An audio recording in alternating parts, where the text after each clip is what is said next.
Esto es DW Noticias desde Berlín. La Corte Internacional de Justicia ordena a Israel tomar todas las medidas en su poder para evitar actos de genocidio contra los palestinos en la Franja de Gaza. El fallo podría tener amplias repercusiones a pesar de que la Corte no tiene poder para hacerlo cumplir. Israel ya dijo que continuará ejerciendo su derecho a defenderse. Estos son nuestros titulares. El fallo corresponde a la denuncia de Sudáfrica para que se investiguen acusaciones de genocidio contra los palestinos en Gaza, un caso que podría extenderse durante años. La Corte no ordenó a Israel un alto el fuego como muchos esperaban. Además, la Agencia de Naciones Unidas que presta ayuda a los palestinos en Gaza despide a varios de sus empleados tras denuncias de que estuvieron involucrados en los ataques terroristas de Hamás contra Israel el 7 de octubre. Estados Unidos suspendió temporalmente su ayuda financiera a la organización. Y Colombia sufre graves daños ambientales por los incendios forestales que continúan ardiendo en varias partes del país. La ayuda internacional está en camino para combatir los siniestros ocasionados principalmente por fenómenos climáticos, altas temperaturas y sequías, aunque no se descarta la intervención de seres humanos.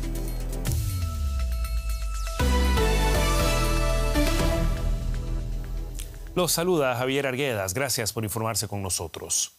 La máxima instancia judicial de la Organización de las Naciones Unidas ordenó este viernes a Israel impedir cualquier posible acto de genocidio en la incursión militar que lleva a cabo desde hace más de 3 meses en la Franja de Gaza. La Corte Internacional de Justicia emitió el fallo en el marco de un histórico caso presentado por Sudáfrica. Estipula que Israel tiene que hacer más para proteger a los civiles en Gaza, pero evitó dictaminar un alto el fuego. La decisión ha generado toda clase de reacciones.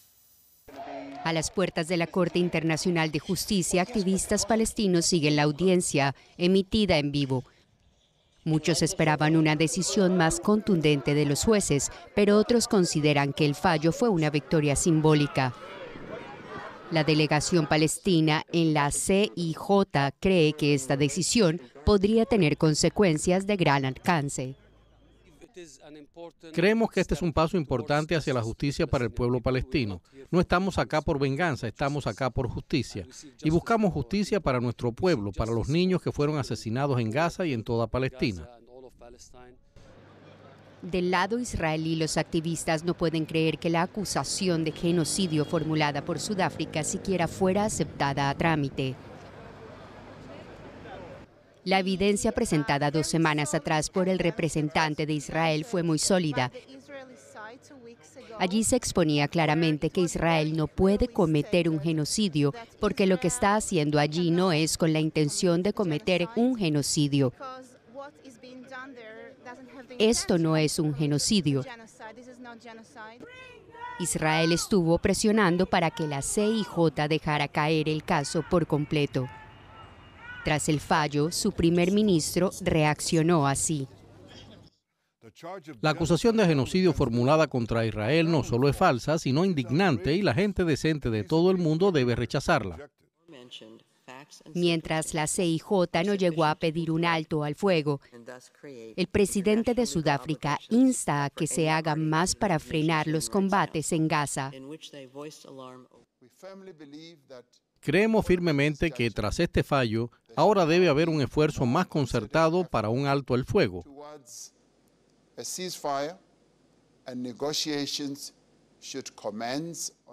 Deben comenzar las negociaciones para la solución permanente de 2 estados para que Israel y Palestina puedan convivir uno al lado del otro como estados independientes. Ahora la CIJ requirió a Israel que informe en un mes cómo está cumpliendo las medidas ordenadas por el máximo tribunal de la ONU, aunque no tiene el poder para hacer cumplir el fallo. Antes de este programa hablamos con Luis Moreno Ocampo, exfiscal jefe de la Corte Penal Internacional, quien nos brindaba este análisis sobre las disposiciones de la Corte Internacional de Justicia. Bueno, lo más importante es que estamos transformando una guerra para resolver un conflicto en una discusión legal. Gracias a Sudáfrica por eso y gracias a la Corte por tomar la decisión. Lo más importante de la decisión de la Corte es que dijo que hay un riesgo inminente de genocidio, identificó que hay 1.7 millones de personas, casi yo diría el 80% de la población de Gaza, que está desplazada y 93% de esa población está afectada por el hambre. Entonces, una situación desesperante.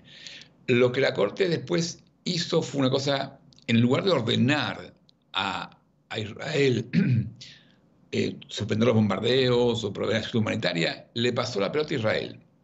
La Corte dijo que Israel tenía que adoptar medidas para transformar eso y tenía que hacer un informe que iba a presentarlo en un mes.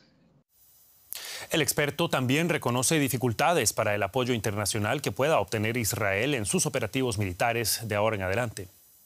Bueno, yo creo que en las próximas 2 semanas vamos a ver una especie de tensión entre Israel y Estados Unidos. Porque yo creo que este fallo se debe en gran parte, la resolución fue firmada también por la jueza norteamericana. Y eso es muy importante.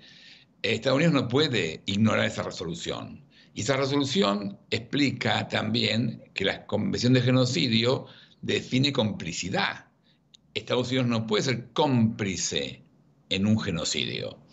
Entonces, y Estados Unidos está proveyendo una ayuda muy importante a Israel con apoyo político, vetando resoluciones del Consejo de Seguridad y también dándole ayuda humanitaria, militar, para evitar que Hezbollah o Irán ataquen a Israel. Entonces, el presidente Biden tiene ahora tener un conflicto muy fuerte con Netanyahu, que ya avisó, que ya atacó a la Corte, porque Netanyahu no tiene salida para atrás. Netanyahu está luchando por su autoridad, por su poder, y él quiere guerra a toda costa. Es su única alternativa. Entonces, tenemos un gobierno de extrema derecha que está empujando una guerra, un mundo que gracias a Sudáfrica habla de ley, y Estados Unidos que tiene que ser ahora el mediador. El periodista y experto en Medio Oriente, Mikel Ayestarán, se encuentra con nosotros para brindarnos más detalles de las reacciones a esta noticia del fallo. ¿Qué tal? Un gusto saludarte, Mikel, desde la ciudad de Jerusalén. Benjamin Netanyahu, lo sabemos, no es la figura más popular en Israel. ¿Qué reacciones hemos conocido ante un fallo que en gran medida es percibido como negativo para el discurso israelí? Bueno, pues ciertamente yo creo que lo intentan vender como una victoria tanto israelíes como palestinos. Intentan ver la botella medio llena y por eso Benjamin Netanyahu, tras criticar, eso sí, la decisión de la Corte de seguir adelante con este caso por genocidio, lo que ha hecho también ha sido aplaudir que no se decreta una situación cautelar de alto el fuego, lo que eso avala el derecho de Israel a defenderse. En su opinión, es la misma tesis que se ha defendido desde el Ministerio de Exteriores israelí y también el ministro de Defensa, Yoav Gallant, ha sido uno de los que ha reaccionado para decir que la Corte Internacional no tiene legitimidad para dar lecciones de moral a Israel. Las reacciones de los ministros ultranacionalistas han sido bastante más radicales. El ministro de Seguridad Nacional, Itamar Ben-Gvir, ha calificado este fallo de antisemita y ha pedido a las autoridades del Estado judío, al gabinete de guerra, que no cumpla con esas 5 medidas cautelares que le ha pedido llevar a cabo desde la Corte Internacional. Por lo tanto, diferentes formas de ver este fallo, pero en el fondo en Israel esa satisfacción porque entre esas medidas cautelares no está el alto el fuego. Ya mencionabas que, por supuesto, hay otras interpretaciones de este fallo. ¿Qué reacciones hemos conocido de los oficiales palestinos y en qué puede beneficiarlos este fallo? En el lado palestino, al igual que en el israelí, pues quieren ver la botella medio llena. Tenemos una reacción por parte de Hamas, un dirigente del grupo islamista en el exterior, ha dicho que este fallo sirve para dar un paso más en el aislamiento de Israel y ha pedido, eso sí, a la comunidad internacional que sigan muy de cerca los pasos en el siguiente mes para hacer que se cumplan estas medidas cautelares. El Ministerio de Asuntos Exteriores de la Autoridad Nacional Palestina también se ha manifestado, ve con buenos ojos lo que ha ocurrido hoy en La Haya y piensa precisamente un poco en la línea de lo que decía ahora mismo el ex fiscal Ocampos, un poco diciendo que los países a partir de ahora tienen que tener cuidado de no ser cómplices de Israel en esta guerra genocida contra Gaza. Esas han sido las palabras literales utilizadas por el Ministerio de Exterior palestino. Por lo tanto, ellos también ven la botella medio llena, consideran un logro que se haya abierto este caso ante la justicia. Hoy simplemente tenemos este fallo provisional, pero ahora es un primer paso de una carrera larga en la justicia para probar o no que Israel está cometiendo genocidio en Gaza.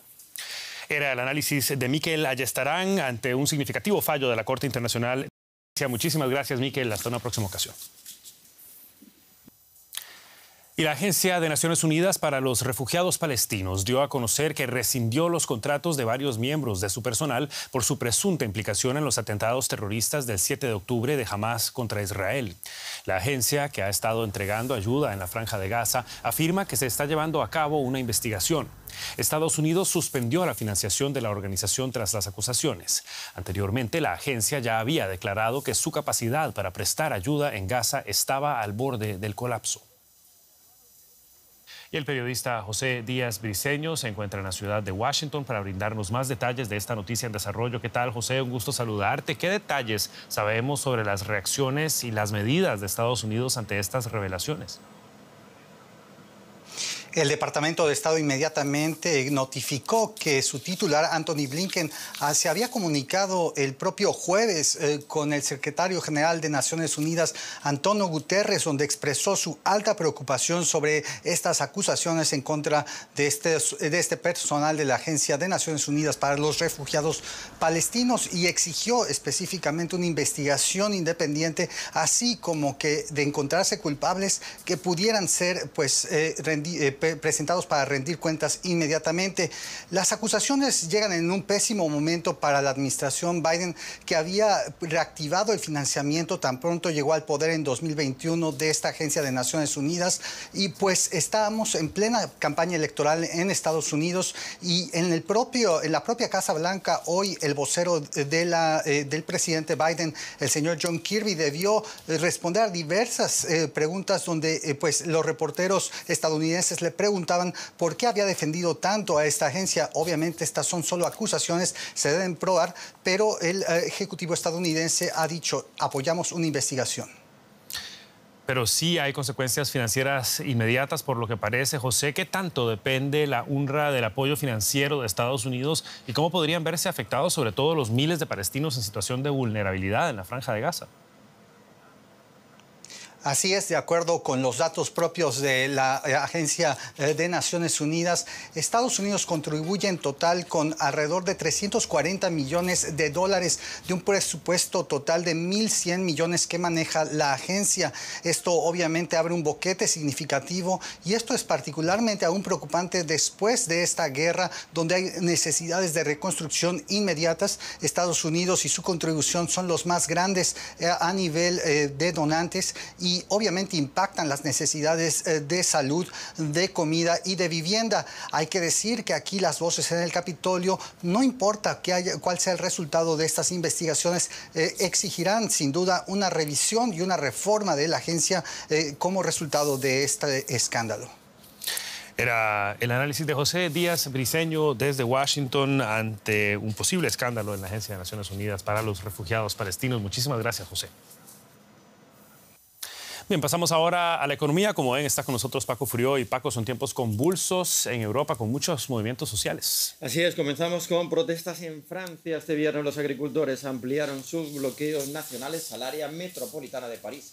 Las autopistas que llevan a la capital fueron bloqueadas en las estaciones de peaje, según informó el sindicato agrícola FNSEA. Los agricultores cortaron el paso en las autopistas de varias partes del país y el mayor sindicato presentó una lista de 140 demandas. Para los agricultores es especialmente importante una reducción en el precio del diésel agrícola, menos burocracia y menos regulaciones medioambientales. Las protestas de los agricultores se extienden por Europa. De esto hablamos ahora con nuestro compañero en Frankfurt, José David. Alemania, Rumanía, Polonia y ahora Francia. ¿Qué tienen en común las protestas que estamos viendo? Hola Paco, ¿qué tal? Bueno, uno de los puntos comunes de toda esta ola que se ha extendido de protestas del sector agrícola en Europa son los cambios o la reducción de los subsidios que los gobiernos dan al sector agrícola, y otra de ellas es el miedo de los agricultores europeos a los productos importados, por ejemplo en el caso de Ucrania para las protestas de Rumanía o de Polonia, pero también los productos importados de América Latina, como es el caso específico de Francia. Nos quedamos en este país para ampliar los detalles sobre las protestas que se han reforzado en la jornada de hoy. Los agricultores franceses se quejan sobre todo de los planes que tenía el gobierno de aumentar el impuesto al diésel que se utiliza para los tractores. Es algo común o parecido a las protestas que había aquí en Alemania hace unos días. Pero, Pago, también es interesante las protestas que en toda Europa hay de los agricultores sobre el poder que tienen las cadenas de supermercados para fijar los precios. ¿Y en qué situación deja esto las negociaciones con el Mercosur, teniendo en cuenta que Francia es uno de los países más críticos? ¿Con el plan se complican las posibilidades de asociación con el bloque sudamericano?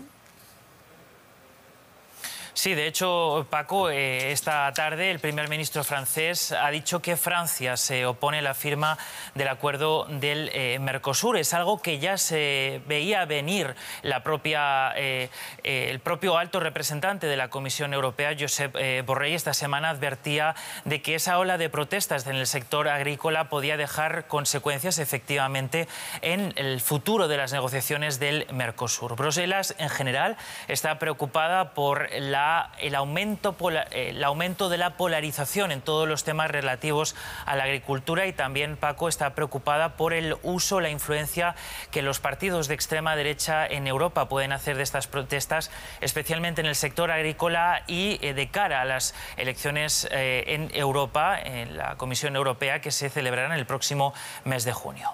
Gracias, José David Navarro, desde Frankfurt. Y el presidente de Estados Unidos, Joe Biden, anunció hoy una moratoria en la construcción de nuevas terminales de exportación de gas natural licuado por la amenaza existencial que representa la crisis climática. El anuncio ocurre en pleno año electoral, en el que se prevé un duelo entre el actual presidente Biden y el antiguo titular, Donald Trump, que pone en duda el cambio climático. La pausa en las terminales de exportación de gas que anunció Biden se da tras años de que Estados Unidos ampliara su producción de gas de esquisto y se convirtiera en el mayor exportador mundial de GNL. ¿Cuáles son los detalles, Ana Nieto, de esta decisión? ¿Cómo afecta a la capacidad de producción de Estados Unidos? El gobierno de Estados Unidos quiere analizar el impacto de las terminales en el cambio climático, considerando todas las emisiones del proceso, desde la extracción hasta el transporte. El gas natural está compuesto esencialmente de metano, que es muy peligroso para el medio ambiente por su efecto como invernadero. También se quiere analizar el impacto económico y el impacto en la seguridad nacional. Y esta moratoria va a afectar a más de una docena de proyectos a los que todavía no se les ha dado la licencia, y con ello a miles de millones de dólares en inversiones. Los 5 proyectos de terminales que ya tienen la licencia y están en construcción no se verán afectados por la moratoria, y en los próximos 3 o 4 años se unirán a las 7 terminales ya existentes para triplicar la capacidad de un país que ya es líder en exportación de este gas. Legisladores de la Unión Europea han indicado a la Casa Blanca que la actual demanda a Europa no justifica más inversiones, que la infraestructura de importación de gas licuado se está utilizando al 60% y que la demanda va a caer. ¿Es esta una decisión que tendrá repercusiones electorales? Sin duda. Activistas del medio ambiente llevan meses presionando por una decisión que ponga fin a una infraestructura que facilite la dependencia de combustibles fósiles.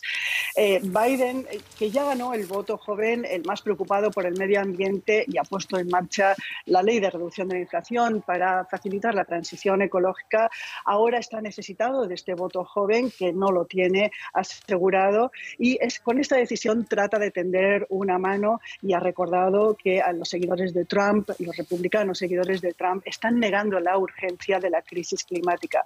La industria del gas y del petróleo ha reaccionado con fuertes críticas a la decisión y han calificado que esta es como una victoria de Rusia y de Irán, un mismo tono utilizado también por los legisladores republicanos. Tanto Trump como Haley, candidatos a la presidencia republicana, quieren seguir explotando los combustibles fósiles. Gracias, Ana Nieto, desde Nueva York. Gracias.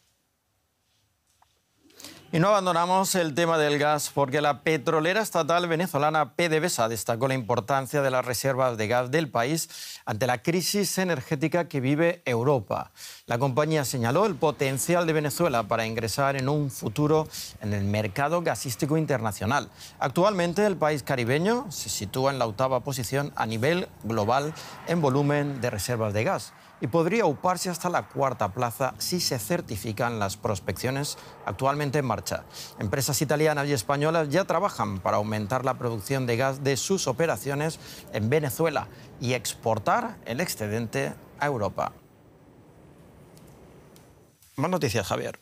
Muchas gracias, Paco. Nos enfocamos ahora en América Latina. Entre Colombia y Argentina surgen tensiones diplomáticas después de que el presidente argentino, Javier Milei, calificara en una entrevista de comunista asesino a su homólogo colombiano, Gustavo Petro. En respuesta, Bogotá convocó a su embajador en Argentina, argumentando que las declaraciones de Milei vulneran los profundos lazos de amistad, entendimiento y cooperación. Las posiciones políticas de ambos presidentes ya habían chocado anteriormente. En una publicación en la plataforma X, antes Twitter, Petro denominó la victoria de Milei en las urnas una noticia, citamos, triste para América Latina. Y entre tanto, la ayuda internacional va en camino a Colombia para hacer frente a los incendios que aún permanecen activos como consecuencia del fenómeno El Niño. La situación climática actual ha dado lugar a intensas olas de calor, escasez de agua y una serie de fuegos que han afectado con mayor severidad al norte y centro del país, especialmente los departamentos costeros, Antioquia, Santander y Bogotá. Los incendios forestales en Colombia parecen no dar un minuto de tregua. Hasta el momento, un total de 31 focos permanecen activos en 5 regiones del país, 4 de ellos en las proximidades de Bogotá, la capital. El gobierno de ese país solicitó el jueves la ayuda a los países miembros de la ONU para combatir las llamas, que ya han arrasado más de 7.000 hectáreas de bosques en todo el territorio nacional. Activamos todos los protocolos para buscar ayuda internacional. En la medida que sabemos que hacia adelante, en estos próximos días y semanas, se van a incrementar los hechos de crisis, pues queremos estar seguros de que tenemos la capacidad física para atenderlos. La respuesta no se hizo esperar de Canadá, Chile, Estados Unidos y Perú. Y es que más del 87% del país enfrenta un riesgo máximo de incendios forestales debido a las elevadas temperaturas. Además, 28 de los 32 departamentos de Colombia permanecen en alerta roja, según el Instituto de Hidrología, Meteorología y Estudios Ambientales. Colombia es considerado uno de los 17 países megadiversos del planeta. En los últimos meses ha enfrentado una ola de incendios en sus ecosistemas vitales, agravadas por el calor extremo y las sequías asociadas al fenómeno del Niño. Tristeza. Esto es de... Dios mío, esto es de ponerle conciencia. Mire tantos incendios, animales que se ven muertos, vegetación que se va a recuperar en años, siglos, quizás. Las autoridades meteorológicas pronostican que las altas temperaturas y la sequía, agravadas por el calentamiento global, se extenderán hasta el mes de junio. Vente Venezuela. El partido de la candidata presidencial opositora María Corina Machado denunció que Luis Camacaro y Juan Freites, 2 de sus 3 jefes regionales de campaña, fueron detenidos. Al mismo tiempo, la Corte Suprema de Venezuela ratificó la inhabilitación de María Corina Machado para participar en las próximas elecciones.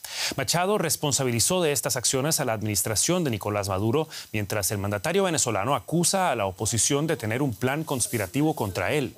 Maduro aseguró además durante un encuentro con alcaldes y gobernadores en Caracas que los acuerdos firmados en Barbados entre el gobierno y la opositora Plataforma Unitaria Democrática estaban, citamos, heridos de muerte. Unas declaraciones que se dan después de que la Fiscalía revelara planes conspirativos que incluían el asesinato del mandatario. En octubre, gobierno y oposición habían suscrito un pacto para la promoción de derechos políticos y de garantías electorales. Tenemos tiempo para los deportes y el director técnico del Liverpool, Jürgen Klopp, anunció que abandonará el club una vez que finalice la actual temporada. Desde que se unió a los ingleses en 2015, el alemán tomó las riendas de una época de éxito para el equipo, que incluyó el campeonato de la Premier League y de la Champions League. Estas fueron sus palabras al anunciar su salida. Dejaré el club al final de esta temporada.